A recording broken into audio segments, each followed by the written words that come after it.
यानंतर आपण बघूयात केंद्रीय गृहमंत्री आणि भाजपचे स्टार प्रचारक अमित शहा गोवा दौऱ्यावरती येत आहेत। फोंडा आणि वास्को इथल्या जाहीर सभांसह भाजप उमेदवारांसाठी ते घरोघरी प्रचारही करणार आहेत। अमित शहा आज दुपारी गोव्यात दाखल होत असून ते विमानतळावरून थेट बोरी इथे साईबाबा मंदिरात जाणार आहेत। नंतर ते फोंडामध्ये जाहीर सभा घेतील। त्यानंतर ते संध्याकाळी घराघरांमध्ये जाऊन प्रचार करतील। मग ते सावर्डेमध्ये प्रचार सभा घेणार आहेत।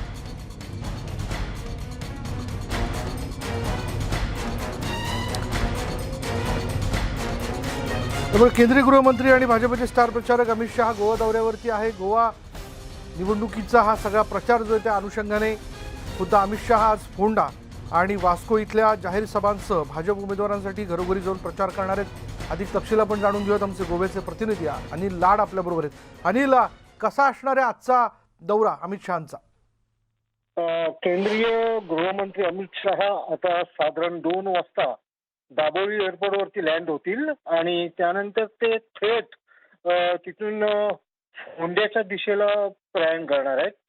मध्ये बोरी म्हणून गाव आहे, बाकीबाब बोरकरांचं गाव जे फेमस आहे बोरी, तिथे एक भव्य असं साईबाबांचं देवस्थान आहे। त्या देवळामध्ये ते साईबाबांचं दर्शन घेतील आणि त्यानंतर पुढे 5 वाजता त्यांची फोंड्याला जाहीर सभा आहे। त्या सभेला ते संबोधित करतील आणि त्यानंतर फोंड्यापासून साधारण 12-15 किलोमीटरवरती सावर्डे म्हणून गाव आहे। या सावर्डे गावामध्ये ते घरोघरी प्रचाराला जाणार आहेत। हा प्रचार आटोपल्यानंतर सावर्डे गावातच त्यांची जाहीर सभा आहे। ही दुसरी सभा होणार आहे त्यांची तिथे आणि ही सभा आटोपल्यानंतर ते परत वास्कोला येणार आहे। म्हणजे एअरपोर्ट जो आहे तो वास्कोलाच आहे। त्या वास्को शहरामध्ये आल्यानंतर त्यांची वास्कोला आणि एक जाहीर सभा होणार आहे। साधारण 7 वाजता त्यांची वास्कोला सभा ठरलेली आहे। तर असा म्हणजे पॅक प्रोग्राम त्यांचा आहे आजच्या दिवसासाठी।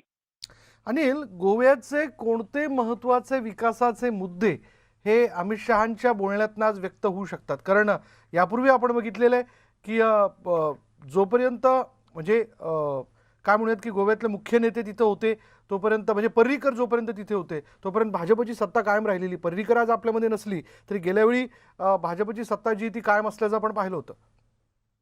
नक्कीच पर्रीकरांच्या निधनानंतरची ही सगळ्यात मोठी अशी पहिलीच निवडणूक आहे। भारतीय जनता पक्ष जे पर्रीकरांच्या नेतृत्वाशिवाय ते निवडणूक लढवायला जात आहे।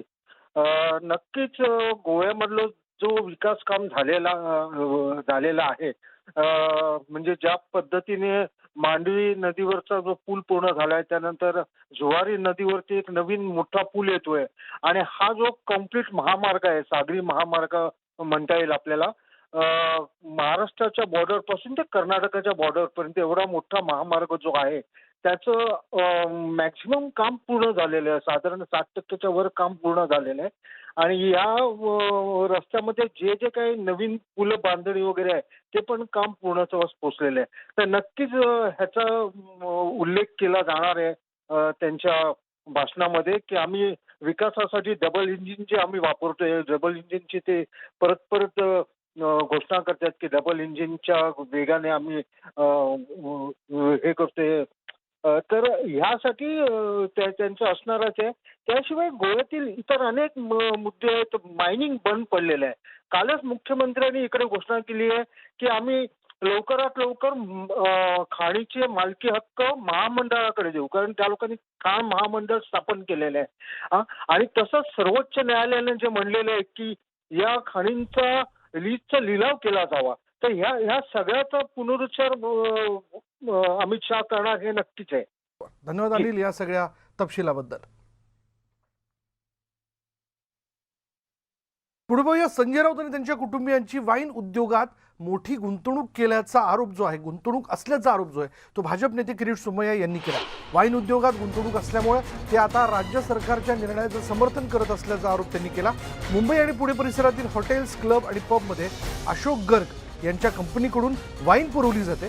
16 एप्रिल 2021 रोजी संजय राऊत यांनी अशोक गर्ग यांच्याशी भागीदारी केल्याचा आरोप त्यांनी केला।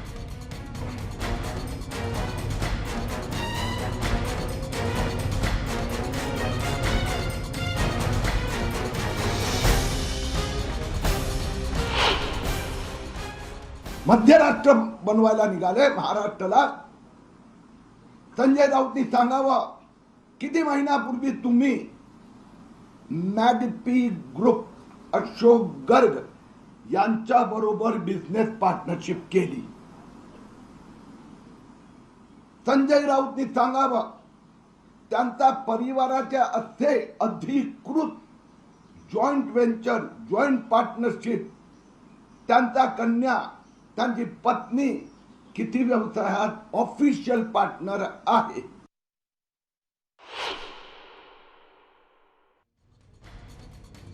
आणि किरीट सोमय्या यांनी संजय राऊतांवरती आरोप केलेला आहे. आपण बघतोय त्यांनी थेट म्हणले, बघा ही बातमी आपण पुन्हा एकदा जाणून घेऊयात. फार महत्त्वाची बातमी म्हणता येईल ही. संजय राऊत आणि त्यांच्या कुटुंबियांनी वाईन उद्योगात मोठी गुंतवणूक केल्याचा आरोप भाजप नेते किरीट सोमय्या यांनी केला आहे. आणि वाईन उद्योगात गुंतवणूक असल्यामुळे ते आता राज्य सरकारच्या निर्णयाचं समर्थन करत असल्याचा आरोप त्यांनी केला. बोलूयात आमच्या प्रतिनिधी प्रणाली कापसे आपल्याबरोबर आहेत. प्रणाली, किरीट सोमय्या यांनी अशोक गर्ग यांचं नाव घेत त्यांच्या कंपनीत संजय राऊतांची भागीदारी असल्याचा आरोप केलेला आहे. त्यांच्या कंपनीमार्फत वाईन पुरवले जाते असं देखील त्यांनी म्हटलेलं आहे. या आरोपात कितपत तथ्य आहे? विशाल, आज किरीट सोमय्या यांनी पत्रकार परिषद घेऊन हे डॉक्युमेंट जे आहेत ते दाखवलेले आहे. आणि हे जे डॉक्युमेंट आहे या डॉक्युमेंटमध्ये स्पष्ट दिसतंय की 2021 मध्ये, म्हणजे एप्रिल महिन्यामध्ये 2021ला संजय राऊत यांच्या ज्या मुली आहेत यांनी या कंपनीमध्ये पार्टनरशिप केलेली आहे. आणि मुख्य म्हणजे त्यानंतर आता जानेवारी महिन्याच्या 22 तारखेला याच कंपनीनं आपण त्यांचा व्यवसाय करण्याची आपली जो प्रकार आहे तो आपण बदलत आहोत. आणि यापुढे आपण सर्व प्रकारच्या ज्या वाईन्स आहेत त्यांचा पुरवठा, वितरण, साठवणूक आणि त्याची डीलरशिप हे सगळं घेणार आहोत असं सांगितलं आहे. आणि त्यामुळं तिथे प्रश्न निर्माण होतो की किरीट सोमय्या जे आरोप करतायत त्यानुसार संजय राऊत जे आहेत यांची भागीदारी, त्यांच्या कुटुंबियांची भागीदारी या कंपनीमध्ये असल्यामुळेच ते शासनाच्या या निर्णयाचं समर्थन करतायत का, एक प्रश्न निर्माण होतो. आणि दुसरा प्रश्न निर्माण होतो की म्हणूनच अशा पद्धतीचा निर्णय घेण्यात आलेला आहे का, ज्या निर्णयामुळे संजय राऊत यांच्या कुटुंबियांच्या जी भागीदारी असलेली कंपनी आहे तिला फायदा व्हावा म्हणून अशा पद्धतीचा निर्णय घेण्यात आलाय का.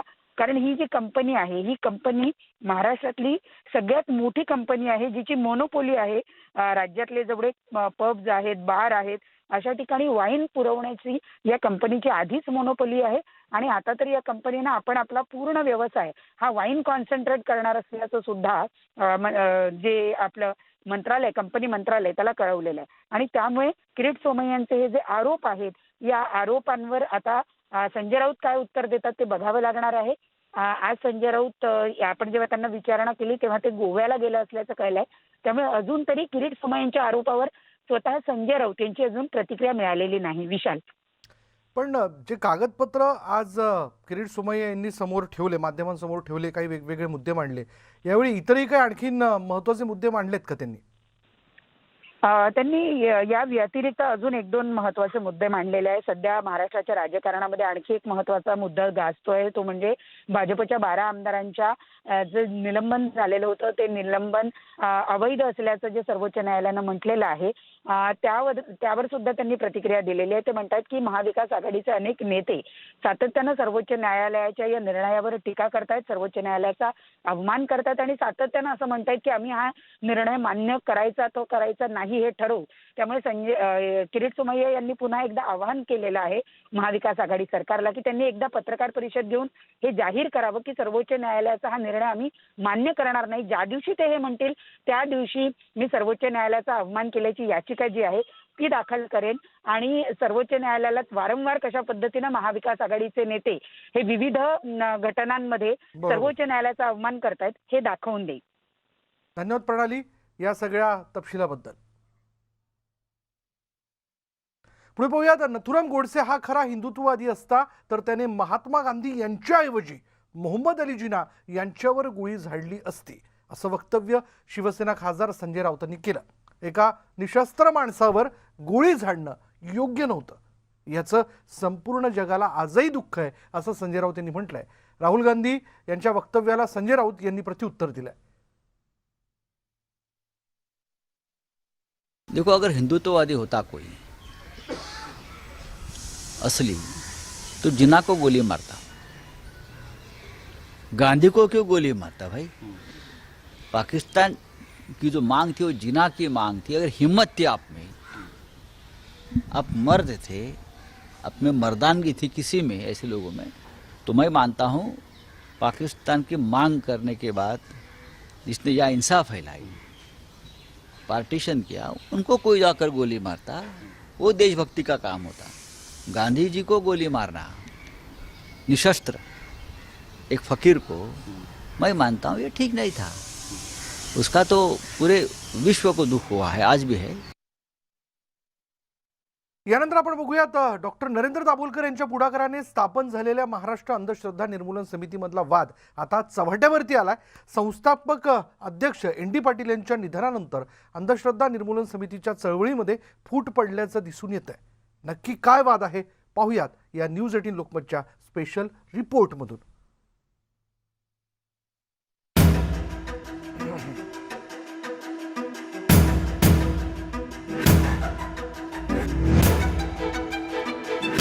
राज्यातील अंधश्रद्धा निर्मूलन समितीत फूट पडल्याचं समोर आलंय, कारण या वर्षात सध्या असलेल्या समितीचा कार्यकाळ संपतोय।